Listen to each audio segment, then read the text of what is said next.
Guys, welcome back to today's video. Today is Tuesday, February 4th, 2025, and today we are going to be talking about the 2028 presidential election.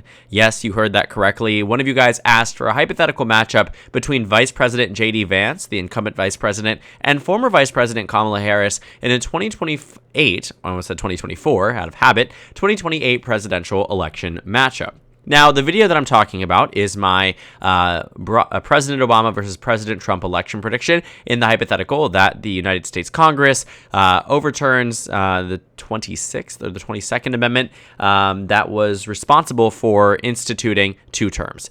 22nd, not 26th. The 22nd Amendment pretty much dictates that nobody can run for more than two terms, consecutive, non-consecutive. It is pretty clear that Donald Trump cannot run for re-election, and neither could President Obama. But we were humoring the point of the Republican congressman who actually put forth a bill that would carve out Obama from running but allow Trump to run. And so this interesting hypothetical that if Democrats had passed their own version, yada, yada, yada, fast forward to the Democratic and Republican primaries, and it's Trump versus Obama, which honestly would be the showdown of the century. But next to that, I would argue, is the matchup between the vice presidents, Vice President Harris and Vice President Vance.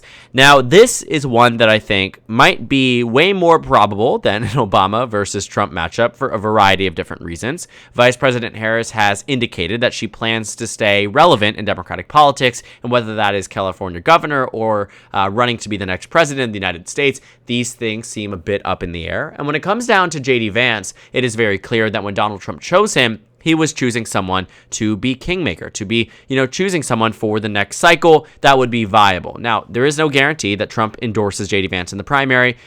In the beginning, I'm not sure if Donald Trump will endorse J.D. Vance in the primary, but it is clear that Donald Trump chose J.D. Vance because he sees a legacy that he can set with Vance as vice president and eventually president of the United States. So I genuinely am very interested in what an electoral college matchup would look like under that circumstance.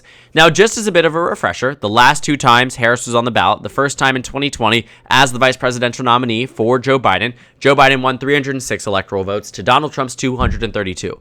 Then, fast forward to 2024, up until July, Joe Biden's running for re-election, drops out of the race, endorses Harris, she wins the delegates, ends up being the Democratic nominee, loses to Donald Trump 226 to 312. And so this is the only real two national stages that Harris has been on. I would argue that if Biden had been the nominee in 2024, he would have fared worse than Harris. I'll make a video on that sometime later this week. I've been very interested in, understanding a bit more about Biden as a candidate. I think there are people who disagree with me. I think there are a lot of people who do agree with me. That's not the topic of this video. I think Harris did, the result here was probably one of the better results the Democrats could have come up with in 2024 or as a result of Biden's unpopularity and a number of other factors. Now, 2024, 2020, definitely two different elections than 2028. And the notable absence here isn't Harris, but rather Trump.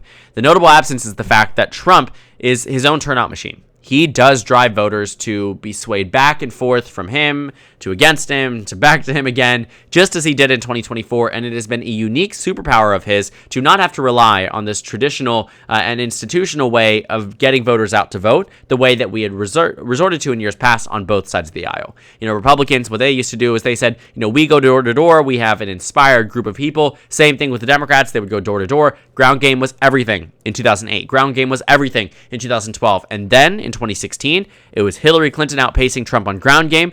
Donald Trump won the election. In 2020, it was COVID. A lot of it was an internet campaign, a virtual one for most purposes. Biden won that election. Fast forward to 2024, Kamala Harris clearly has more boots on the ground. Trump does not. Trump drives up turnout, drives up voting, and gets ultimately the election larger than in 2020, than in 2016. So, what does this have to do with our 2028 election prediction? Well, arguably everything. This would be the first time that Harris would be facing up against a Republican that was not Donald Trump, whether that's 2020 or 2024 is the comparison, that is not Donald Trump. J.D. Vance would be facing up for the first time on the national stage as the presidential nominee. Very different than a Senate race in Ohio where he underperformed Trump and then probably added a bit to Trump's ticket in 2024, but it was very clear that it was Donald Trump driving that ticket in 2024. Harris was driving the Democratic ticket in 2024 as well. Now, looking at the way some of these states swung back and forth, I will say, What was the safe Democratic state of 2020 probably is not the safe Democratic state of 2028. And that's because Donald Trump has eroded a substantial amount of Democratic support, which is the big reason why we have a shift map that looks like this. And it's pretty simple, honestly speaking. It is simple to see why Kamala Harris and Donald Trump, looking at the results here, why this map matters for 2028. A good example is New York, a state that Kamala Harris won by roughly 12 percentage points, that in 2020 Biden won by roughly 24 percentage points. That's a massive swing, and that really does matter when you're looking at it from the perspective of a swing from one election to the other and how it will swing from that election to a future one. Now, I do think that Kamala Harris has her home state of California locked down. I equally think that she's going to win some states that, that she already won by substantial amounts. Oregon, Washington, and I think there will be minor improvements in some of these states given Donald Trump's favorability rating and what we can expect to see in 2028. So that means that we're going to start to see states, that were traditionally more blue get back to being traditionally more blue. But there are going to be caveats to that. Good example is New Jersey, a state that Hillary Clinton won by 15, Biden won in 2020 by 16, Harris won by just 5.5%. That's not a state that's going to revert back to being safe for the Democratic Party. I think there will be movement that Democrats will be proud to see. I think there will be movement in states like New York, where Donald Trump has a unique appeal to the minority voters in the state, a lot of the inner city former Democratic voters that voted for Trump for the first time, and a, generally speaking, more inspired electorate on his side, given that he had a number of rallies in New York, had an intentional focus on the state that did benefit him in states like New Jersey and in New York. And in those New York City outskirts, we saw the shift there was much higher than in the shift around the Philly areas. Even though Donald Trump was heavily campaigning in those areas, this is where we saw the biggest shifts, some of the biggest shifts across the country. Massive, massive shifts towards Donald Trump. But I do believe at its core that those shifts were primarily for the incumbent president and not necessarily for anybody else. I do think that Republican governance is getting more popular in New York. After all, Democrats have ruled the state for decades, and party fatigue is very, very real. The only good news for Democrats here, there's enough of a voting group in the urban areas that counteract the major shifts that we've even seen in those areas. If that was a swing state, New York would have gone from Biden +1 to Trump +10. We didn't see that happen in New York because there's enough of a Democratic Party vote share. I think it's reasonable to conclude that if Trump holds an approval rating even roughly similar to what it is, now, or in what it was in 2020 around the time we saw election season come up, meaning down 6, down 7 points, J.D. Vance probably won't be in a position where he's winning New York, or not winning New York, but rather doing as well in New York as he used, as Donald Trump did. I think we'd still see Illinois, revert back to being a more safe Democratic state. And I think for most purposes that J.D. Vance is, in fact, a weaker candidate than Donald Trump because he does not have that appeal, nor does he have the media excusing the things that J.D. Vance does. Donald Trump can go on a debate stage, he can go to a rally and say whatever he does and say whatever he wants. And because this is old news and it's not something that generates clicks or generates headlines and it's just Donald Trump being Donald Trump, nobody pays attention to it. Whereas J.D. Vance had a number of comments that were elevated, uplifted by the Harris campaign, elevated and uplifted by the media that were arguably far more tame than what Donald Trump himself has said. But the American public does not excuse J.D. Vance in the way they excuse Donald Trump. And you can even see it when it comes down to favorability rating. It used to be standard that Mike Pence as the vice president would far outpace Donald Trump in terms of favorability rating. But now the opposite is happening. Donald Trump holds an unfavorability delta of negative 0.8%. J.D. Vance is down 3 points. And that matters, right? Voters see J.D. Vance worse than they see Donald Trump. That really doesn't help. Now, Kamala Harris is by no means, this candidate who's going to come in and clean sweep the election. J.D. Vance is going to have pretty solid victories across a lot of the same states that Donald Trump does as well. I mean, I see very few states that are going to actually shift by any more than a few percentage points in one way or the other. And so that what that means for right now is that J.D. Vance is going to win those states like Florida by 12 points instead of 13, or maybe 14 points. It really is on the upper or lower end. It's going to hover around the same amount. We're going to see, largely speaking, J.D. Vance do similarly compared to Donald Trump. Win Texas by a likely margin. Win Alaska by a likely margin. These are states that are going to be, J.D. Vance is going to win them, and Democrats really can't do much to stop him there, even if they think that it's going to be this race that they end up winning by. My answer to you right now is absolutely not. And when taking a look, just generally speaking, there were some parts of the country that were relatively unmoved when compared to the 2020 election. A notable state would be Wisconsin, which shifted by just 1.5%. I don't imagine J.D. Vance is going to outpace Donald Trump by that much, if at all. And some other areas in the Northeast. Maine, for instance, which is a state Biden won by 9, Kamala Harris won by 7. In Maine's first district, sure, it's a district that did in fact shift towards the right. However, not substantively. 0.3% more Republican, 0.9% more Democrat, 1 point more Democrat, 3 points more Republican. It counteracted it, and it resulted in Harris doing roughly the same to that of Biden and far outpacing even Hillary Clinton. New Hampshire and Maine prove that. Now, I think Harris would probably win New Hampshire by a lean margin. Again, like I said, I think a lot of these states are going to vote very similarly. J.D. Vance will get that 2nd district, Harris will get the 2nd district in Nebraska, and we'll likely end up with Iowa and Ohio, yes, even with him being from that state, being states that are likely Republican as well. I think Harris would still hold on to Colorado, a state that she won by a pretty massive amount. I mean, considering everything, an 11-point margin in a state that Clinton only won by roughly 5 is impressive. Colorado is far gone for the Republican Party. New Mexico is a bit closer, but I do not believe, truly do not believe, J.D. Vance does better than Donald Trump when it comes down to Latino voters. Now, I still think he wins states like Arizona. I still think he wins states like Nevada. The margins narrow, though. I think you're going to start to see some of these states. I don't know why California is red. Someone's probably going to screenshot that and post it on Twitter to be funny. But the point being here, Nevada, Arizona, lean red states. Not likely. Arizona was 6 points last election. J.D. Vance is going to get to a point where he's winning the state, but he's not going to win it by the same amount. That appeal to minority voters does not transcend to every single Republican. And we saw this a lot too in 2024, arguably. Candidates who tried to replicate Donald Trump on the House level lost, on the Senate level lost, right? Dave McCormick was really the only fluke of the election, and when taking a look at Bernie Moreno, who tried to adopt that strategy of Trump, he won by 4 in a state that Trump won by 11. But it doesn't just exist here. In a state like Arizona, Kari Lake was the embodiment of the female Donald Trump. Well, she lost in a state that Trump won by 6, nearly an 8-point swing towards the Democrats. In Nevada, a 5-point swing towards the Democrats. Jackie Rosen's winning by 2. Trump won the state by 3. Wisconsin, Trump won the state. Democrats won the Senate race. Michigan, Trump won the state. Democrats won the Senate race. And J.D. Vance, I think, would be this national embodiment of a Republican who used to believe things that, they've been clipped on, they've been attacked for, that might not have made a difference when Trump was leading the ticket. But voters do not positively respond to candidates that try to be like Trump rather than being Trump.